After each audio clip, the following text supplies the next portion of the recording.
Avant de commencer, on va faire un petit jeu. Faites-moi confiance, cela va prendre tout son sens dans la vidéo. Je vais vous présenter 2 questions que vous devrez répondre mentalement ou alors dans les commentaires de la vidéo. Question numéro 1. Imaginez, on vous propose dans un magasin de vêtements d'acheter une veste à 500 €. Juste après, on vous montre une chemise à 50 €. Est-ce que vous allez préférer acheter la chemise à 50 €? Question numéro 2. Si un inconnu ou même un de vos proches vous rend un service sans rien attendre en retour, quelques jours plus tard, il vous demande une faveur plus importante, est-ce que vous aurez envie de l'aider? La plupart d'entre vous ont répondu oui à ces 2 questions. Et aujourd'hui, vous allez comprendre pourquoi. Vous allez comprendre que l'influence et la persuasion sont une arme puissante qui permet de plier les autres à notre volonté. Et il est temps pour vous de connaître ces secrets. On a mené une expérience dans laquelle des étudiants devaient se tenir à tour de rôle devant 3 seaux d'eau. Un seau d'eau froide, un seau d'eau à température ambiante et un seau d'eau chaude. Après avoir gardé une main dans l'eau chaude et l'autre main dans l'eau froide, chaque étudiant devait plonger à la fois ses 2 mains dans de l'eau à température ambiante. Les réactions de chaque étudiant étaient tous les mêmes. La main trempée auparavant dans l'eau chaude ressentait l'eau comme froide et la main trempée auparavant dans l'eau froide ressentait l'eau comme chaude. Une autre expérience menée aux universités d'Arizona et du Montana auprès des étudiants du sexe masculin a montré que les étudiants qui étaient au préalable exposés aux images des femmes très séduisantes jugeaient plus sévèrement la beauté des femmes de leur entourage, comparé aux étudiants qui n'avaient pas été exposés aux images de femmes très séduisantes. Ce qu'il faut retenir, c'est que notre perception des choses est influencée par les choses qui précèdent. Par exemple, si à votre arrivée dans un magasin, on vous présente le produit le plus cher, mais que vous n'avez pas assez d'argent pour l'acheter, et que juste après le vendeur vous présente un produit au prix inférieur, vous aurez une perception plus faible du produit. Vous allez croire que ce produit est plus abordable qu'il ne l'est en réalité, parce qu'inconsciemment vous allez le comparer au produit le plus cher qui vous a été présenté à votre arrivée. C'est une technique de manipulation qu'on utilise depuis des dizaines d'années dans le monde du marketing.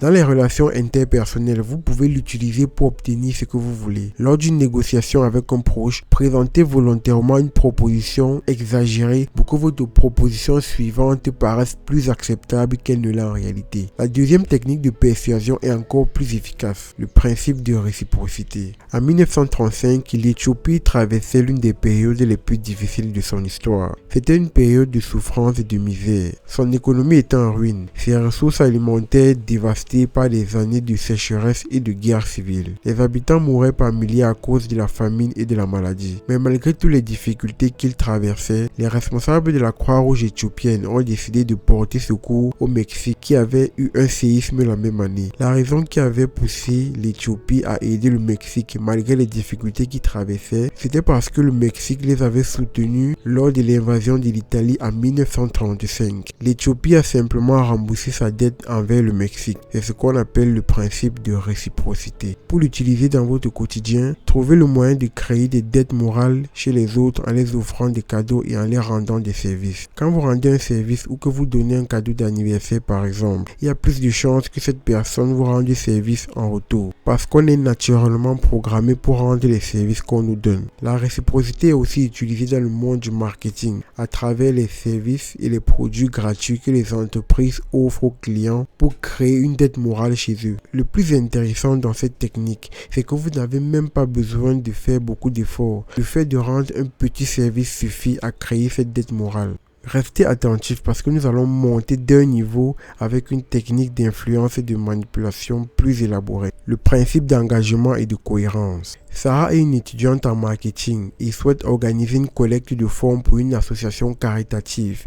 Elle fait du porte-à-porte pour collecter les dons, mais la majorité des personnes qu'elle rencontre refusent de donner de l'argent. Face à ce mauvais résultat, elle change de méthode en exploitant le mécanisme d'engagement et de cohérence. Cette fois, au lieu de demander directement aux gens de faire un don, Sarah commence par leur demander de signer une pétition en ligne pour soutenir l'association. Quelques jours plus tard, Sarah contacte à nouveau les signataires de la pétition. Elle leur envoie un email personnalisé pour leur remercier de leur soutien. Après avoir établi un lien plus fort avec les personnes intéressées, Sarah les invite à participer à un événement de collecte de fonds. Elle leur explique que leur contribution, quelle qu'elle soit, aura un impact positif. Résultat, Sarah a obtenu un taux de participation bien plus élevé que si elle avait simplement demandé de l'argent dès le départ. Le fait de signer la pétition a changé l'image que les gens avaient d'eux-mêmes. Ces personnes se percevaient désormais comme des personnes solidaires et généreuses. Ce principe repose sur le fait que les gens ont tendance à rester cohérents envers leurs actions et leurs paroles.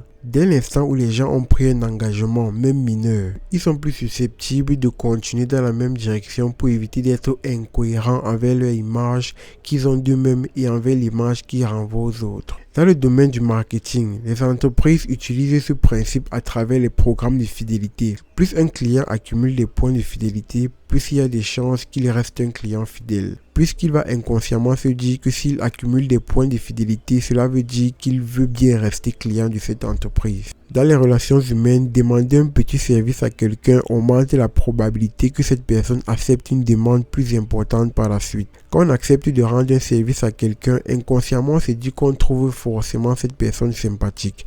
Du coup, quand cette personne nous demande un autre service, on a tendance à accepter pour être cohérent envers le fait qu'on l'a déjà rendu service. On appelle aussi ce phénomène l'effet Benjamin Franklin. Les études montrent que plus un engagement nécessite un effort important, plus il a de l'influence sur celui qui l'a pris. Dans les grandes entreprises, il faut payer une grosse somme d'argent pour intégrer le conseil d'administration.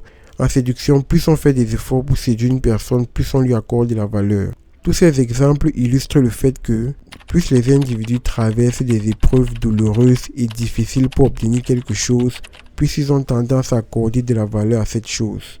Plus une chose est difficile à obtenir, plus on fait des efforts. Et plus on fait des efforts, plus on s'engage physiquement et émotionnellement. Et plus on est engagé émotionnellement, plus on est influençable par cette chose ou cette personne.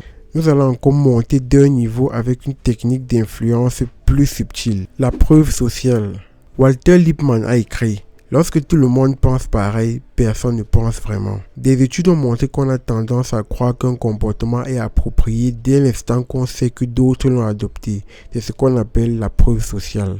Dans l'esprit des gens, quand un grand nombre de personnes font quelque chose, alors c'est la bonne chose à faire et on le fait. C'est ce qu'on appelle l'instinct grégaire. En temps normal, agir comme tout le monde est une bonne chose, mais c'est aussi une faiblesse, parce qu'en agissant ainsi, on arrête de réfléchir, on éteint notre esprit critique. Ça nous rend vulnérables face aux personnes qui ont conscience de ce phénomène. Voici comment l'exploiter. Pour accroître ses ventes, les entreprises comme Amazon utilisent des systèmes de notation de la qualité des produits allant de 0 à 5 étoiles. Les gens se disent que si d'autres ont bien noté ce produit, alors il doit être de bonne qualité, alors que dans la réalité, ce n'est pas toujours le cas. C'est la même logique qu'à une entreprise ou alors un commerçant fait la propagande des avis et des témoignages positifs de ses anciens clients dans les publicités. C'est pour simplement montrer aux autres que son produit est le meilleur en utilisant le mécanisme de la preuve sociale. Nous allons encore monter d'un niveau avec une technique d'influence encore plus élaborée. La sympathie. Il est plus facile de vendre un produit ou de persuader une personne qui nous trouve sympathique. Autrement dit, il est plus facile d'influencer une personne qui nous trouve sympathique. Voici les 5 éléments qui déterminent qu'une personne nous trouve sympathique. Numéro 1, l'apparence physique et l'effet de halo. L'effet de halo se produit quand une de nos caractéristiques physiques influence positivement la façon dont les gens nous voient, au point de nous attribuer d'autres qualités que l'on n'a peut-être pas. Par exemple, les études ont montré que les individus les plus beaux sont souvent considérés comme de bonnes personnes par les gens qui les rencontrent pour la première fois. Pourtant, il n'y a aucune corrélation entre la beauté et les qualités humaines. Et d'autres études ont montré que, pour les mêmes crimes, les femmes les plus belles reçoivent des peines moins lourdes que celles qui le sont moins. C'est le halo de la beauté. Le deuxième pilier de la sympathie, c'est la similarité. Les gens se laissent facilement persuader et influencer par les personnes qui jugent similaires à eux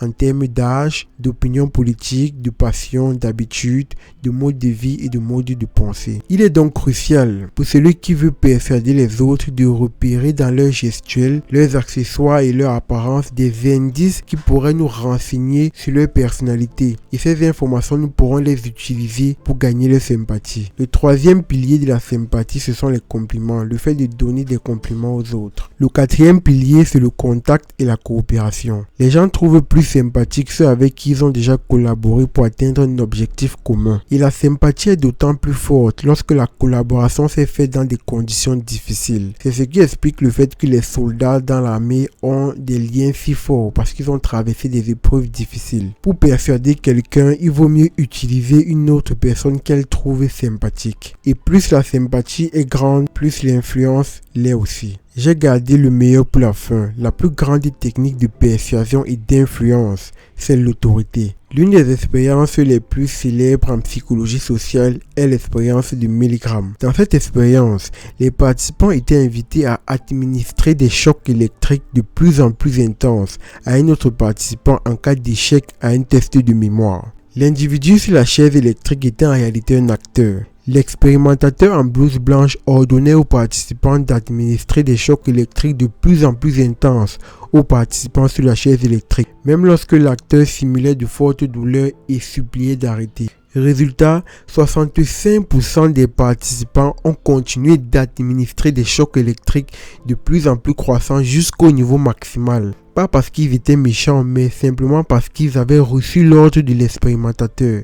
En d'autres termes, ils s'étaient soumis à l'autorité de l'expérimentateur. Ils s'étaient laissés influencer par l'expérimentateur qu'ils considéraient comme une figure d'autorité. Cette expérience montre à quel point il est facile d'influencer le comportement d'une personne lorsque cette dernière nous considère comme une figure d'autorité, comme un médecin envers ses patients, un prêtre envers ses fidèles, un policier, même un professeur envers ses élèves. Pour illustrer ce que je dis, je suis persuadé que si Elon Musk donne des conseils sur la gestion financière, même si ces conseils sont faux, il y a de très fortes chances que la majorité des personnes vont appliquer ces conseils, tout simplement parce qu'ils le considèrent comme une figure d'autorité dans le domaine de l'enrichissement et de la finance. Les 6 techniques de persuasion et d'influence que j'ai partagées dans cette vidéo reposent sur des principes psychologiques établis et étudiés par de grands chercheurs. Le but était de vous faire comprendre les mécanismes qui régissent la persuasion pour que vous puissiez les identifier, les éviter et même les utiliser avec bienveillance dans vos relations humaines, dans votre milieu professionnel. Si vous êtes arrivé jusqu'ici, nul doute que ce type de contenu vous intéresse. Je sais que vous avez des choses à dire sur ce sujet, j'aimerais vraiment avoir votre avis dans les commentaires. Et surtout, si la vidéo vous a plu, je vous invite à vous abonner, à laisser un pouce bleu et surtout, prenez soin de vous.